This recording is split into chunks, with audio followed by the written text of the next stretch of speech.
CNN has learned President Biden will pardon his son Hunter Biden.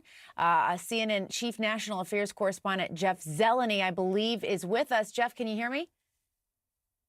And Jessica, yes. Okay, what are you learning? Look, we are just getting a statement from President Joe Biden. He's saying that today he signed a pardon for my son Hunter, and he goes through the reasoning why. Of course, Hunter is facing a sentencing later this month, but this is really a monumental moment for President Biden. He said several months ago in June, when he was still seeking a reelection, that he would not pardon Hunter Biden, but now we are learning he is. And let's just read through this statement quickly together. He said, "Today I signed a pardon for my son Hunter. From the day I took office, I said I would not interfere with the Justice Department's decision-making, and I kept my word, even as I watched my son being selectively and unfairly prosecuted." So this is a fairly long statement, about 4 or 5 paragraphs from President Biden, but really going through why he is making this decision. He also goes on to say this. He said, "No reasonable person who looks at the facts of Hunter's cases can reach any other conclusion than Hunter was singled out because he is my son, and that is wrong." He goes on to say there's been an effort to break Hunter, who has been 5.5 years sober, even in the face of unrelenting attacks and selective prosecution. So, of course, Jessica, let's take a step back. You obviously covered the Biden campaign along with me, and this is something that Hunter Biden has been dealing with. This was a tax case, a gun case. He went through his trial in Delaware. There was another case in Los Angeles. But this is really the culmination of President Biden really making the decision tonight to sign a pardon for his son Hunter, not just a commutation of a possible sentence, but a pardon, which certainly will be part of President Biden's legacy going forward. Yeah, there's no doubt about it. And as I'm reading this along with you, Jeff, I think one part at the very end is particularly striking, which is where he says, I have followed a simple principle. Just tell the American people the truth. They'll be fair-minded. And here's the truth. I believe in the justice system. But as I have wrestled with this, I also believe raw politics has infected this process, and it led to a miscarriage of justice. And once I made this decision this weekend, there was no sense in delaying it further. I hope Americans will understand why a father and a president would come to this decision. It is interesting to also hear him saying, essentially, that the justice system was politicized, which is something we've heard from Republicans and Donald Trump as well. We certainly have, and important to note that President Biden spent really the weekend with his son Hunter and the rest of the family in Nantucket, where they always do for Thanksgiving. And this is a striking, really, ending to this Thanksgiving holiday. And with this statement from the White House we're seeing tonight, it is a official document calling for a full and unconditional pardon for all crimes and punishments facing Robert Hunter Biden.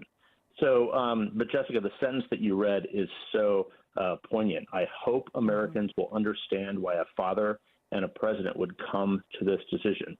We will see, of course, in the coming weeks and months and years if Americans do understand that, but there is no doubt that this is part of the legacy of President Biden's one term in office, certainly something he did not want. He hoped to run for re-election. He obviously stepped away from that months ago, but clearly there was pressure inside the family. We were told really in recent weeks that Dr. Jill Biden, First Lady Jill Biden, was very supportive of the president doing something like this. The president was not sure, but we clearly have seen now he has come to this decision to pardon his son Hunter.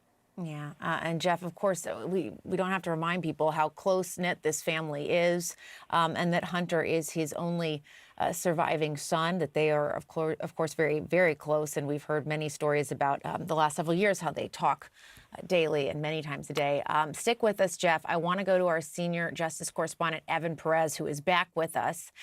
Evan, what are you hearing from sources as we're getting this news tonight that President Biden has granted this pardon to his son, Hunter Biden? Well, certainly, Jessica, this is something that a lot of us were anticipating. We were waiting for it, even despite the fact that the president has said repeatedly that he was not planning to give his son a pardon, would not commute his sentences. Keep in mind that he was due to be sentenced in the Los Angeles case dealing with his tax problems. That was coming in the next couple of weeks, and so all of this is coming to a head, and so we've been watching and seeing what the President of the United States would do. I think, as you and Jeff were just talking about, I think we'll see what the public, the American public, arrives at. But I think it's really remarkable to sort of step back and just read some of what President Biden is saying in here. Keep in mind, he took office in 2021, promising to sort of restore the institutions and try to restore faith in those institutions, including the system of justice, obviously, the Justice Department.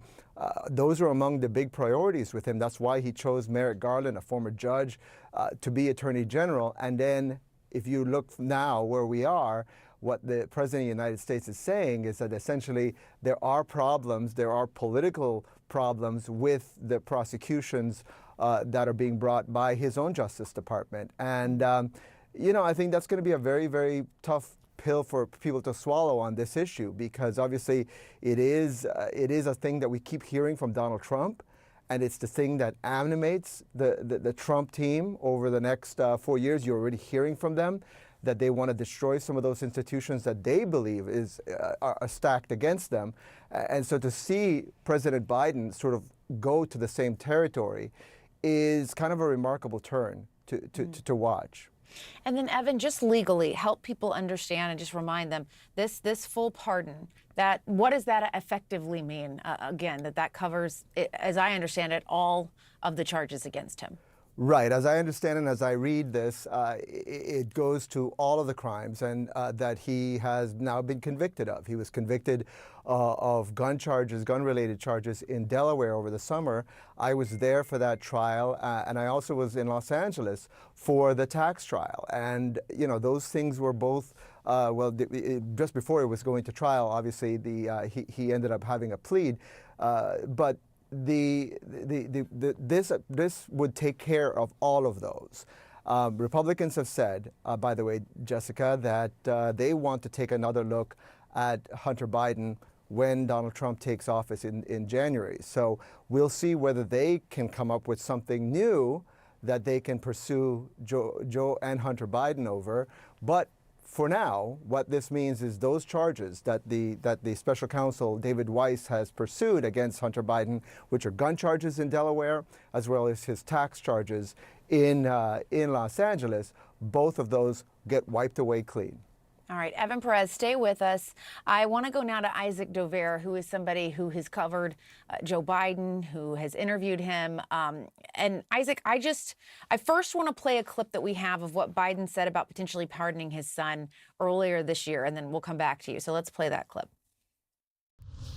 Let me ask you, will you accept the jury's outcome, their verdict, no matter what it is? Yes. And have you ruled out a pardon for your son? Yes. You have. And so, obviously, I think that's when he was running for re-election, and the political environment was very different for him. You, as someone who has covered him for years, walk us through kind of his thought process, how he thinks about these things. We know, per our reporting, that this was happening a lot of it over the weekend. But tell us more about kind of how you think he arrived at this decision. Yeah, this is something that has been a great pain to Joe Biden for many years and was weighing on him as he decided whether to run for re-election and then was deciding whether to stay in the race earlier in the year. He believes that Hunter Biden was being prosecuted for these crimes because he put the spotlight on the Biden family by running for president. He put the spotlight on his son. He believes that there are things that Hunter has dealt with, and in some ways, some of the issues that he's had over the years that Biden wasn't there in the same way that he might have been as a father, that some of the pressures that came on him from being in the limelight because of who his father was. And so Joe Biden has struggled with this, but look, there's really no disputing the change in position here from the clip you played to the decision that's been made tonight.